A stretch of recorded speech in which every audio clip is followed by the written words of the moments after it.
Hey everyone, it's Caitlin and welcome to another video. In this video, I'm going to be sharing my top tips for increased mindfulness with you. Now, I've tried to record this intro like 5 times already and I can't come up with a great definition for mindfulness on my own, so I'm going to use the internet, kind of ironically, I guess.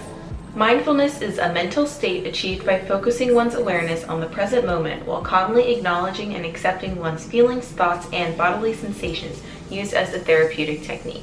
Now, personally, I've been trying to incorporate more mindfulness in my day-to-day life because I just feel like when you are more mindful, you're so much more appreciative and grateful for the life that you're given. And by all means, I do not claim to be an expert in this topic. There are tons of people out there who are way more mindful than me, but it is something that I've been working on recently and I think I've made really great improvements in it. And I wanted to share the things that I do that I find helpful to help you guys become more mindful, because I shouldn't wait until become an expert in something to share it with you guys if I can help you guys now in the present moment. So these are going to be things that I find to be really helpful. They may not work for you, but I definitely think you should give them all a try because you might find something that does. And if you have any tips for mindfulness that I don't mention, be sure to leave a comment and let me know about them. Maybe I will try them out. And if you like these videos, let me know in the comments as well and I can make more of them, and make sure that you're subscribed to my channel so you can see them. So my first tip is to do yoga, and I definitely think that this has impacted my mindfulness the most. And it's almost kind of hard to describe. So I practice yoga almost daily, and I actually am planning on filming a video about this and going more in depth into it. But I just think yoga is amazing for mindfulness. You really become in tune with your body. You learn to move slowly and deliberately. And I found that even in my day-to-day life, when something gets thrown at me that would normally stress me out or make me angry, I'm just so much more able to approach it in a calm manner and, relax, let it roll over my shoulders and move on.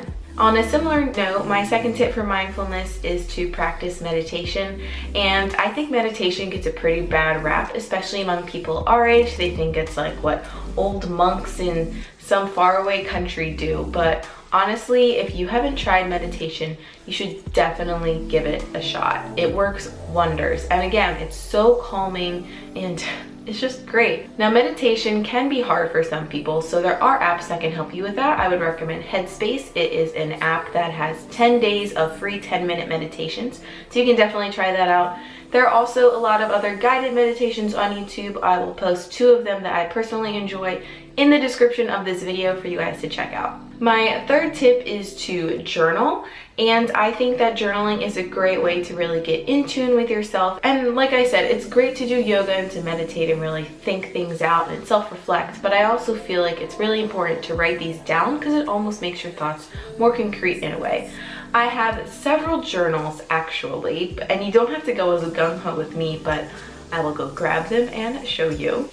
So this first one is nothing special. It's just a dream journal because recently I've been trying to record my dreams. I don't know if this contributes to mindfulness, but I think it's kind of fun. My second journal is the one that I've had for the longest. It's a Q&A journal. I bought this on Amazon. It's a 5-year journal. So every day they will ask you a question. So let's see, today is September 6th, I believe, when I'm filming this. And the question for today is, what was the last online video clip you watched? And while that's not that inspiring, it is cool to see how you've changed throughout the years. And there are different days that have more deep questions, like what comes to mind when you think of fear? So I would definitely check this out if you're like trying to get into journaling, because it's good to have a prompt.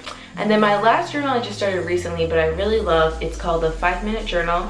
I actually mentioned this in another one of my videos, but every day starts off with an inspiring quote. You write down things you're grateful for, what would make today great, and a daily affirmation. And then at the end of the day, you review your day, write 3 things that were great, and how you could have made the day better. And I think this one is really great for mindfulness, and it helps you to have a more positive outlook and focus on the positive things instead of the negative things, because realistically that's just negative energy and it's a waste of your time. My fourth tip for mindfulness is to read more books. And it's really sad because reading was such a huge part of my childhood, but I feel like nowadays, as we're being driven to focus more on technology, kids are reading less and less books. And even now it's kind of sad because it's harder for me to sit down and actually read read a book. However, I have been trying to read more books recently, and while most of them are nonfiction, I really don't think it matters if you read a fiction or a nonfiction book.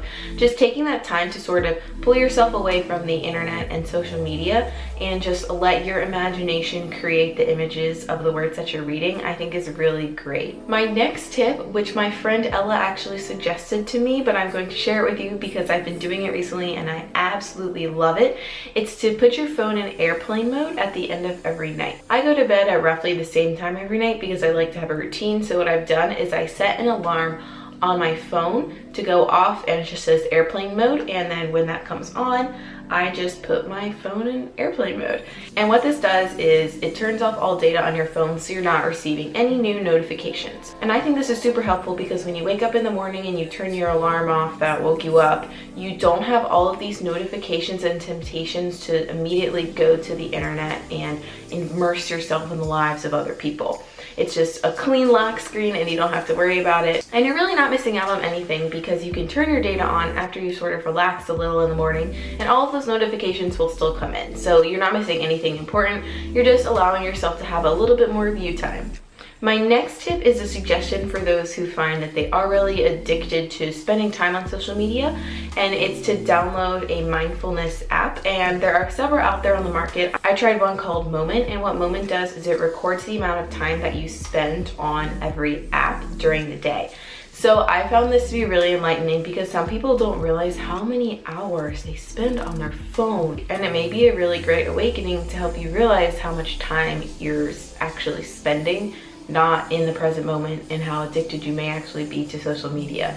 Now, I will say I did this for a few days and it was good to get a general idea of what I'm doing. However, I don't continue to do this every day because I feel like that is a little bit more stressful. If you don't want to download an app, you can also actually see this on your phone. So if you go to the settings, then battery, then you can scroll down, it'll say the last 24 hours, and then you click on the little clock button all the way on the right, and it will tell you how many hours of on-screen time you used in app and how many minutes is running in the background. And you can also see the percentages of times that you spent, which I also think is interesting. So my next tip is to try to take 30 minutes of you time every single day. I think it's really, really important to develop a relationship with yourself. And you might think, like, I live with myself, I know myself. But how much time do you actually spend alone with your thoughts with no other music, distractions, any type of social media? I feel like for a lot of us, that's a really, really small portion of our day. And your you time can be based on your interests as well. You know, maybe you take 30 minutes to paint every day, or you just relax and meditate. Or personally, what I've been doing is I really have been enjoying going on walks. But you know, get to know yourself, find out your likes and your dislikes, and really think about your dreams and like what you want to do with your life. Deep things like that. Another thing that's not necessarily a tip but does help me become more mindful is aromatherapy, or just simply lighting a candle. Personally, I think aromatherapy works a little bit better because it's more natural scents, and certain herbs and natural oils have been found to, you know, increase your awareness or relax you and things like that, whereas a candle, it's just a bunch of artificial things. But if it works for you, hey, try it out. So personally for me, whenever I really want to focus to relax for the evening, I have a lavender scented body wash that I absolutely love using. I also have a few aromatherapy sprays with lavender and vanilla, and I have another one that's lemongrass that I absolutely love, and it helps me focus. But find a scent that you really like that relaxes you. And I don't know, I just think incorporating that extra level of sensory awareness helps you become more aware of yourself in the present moment.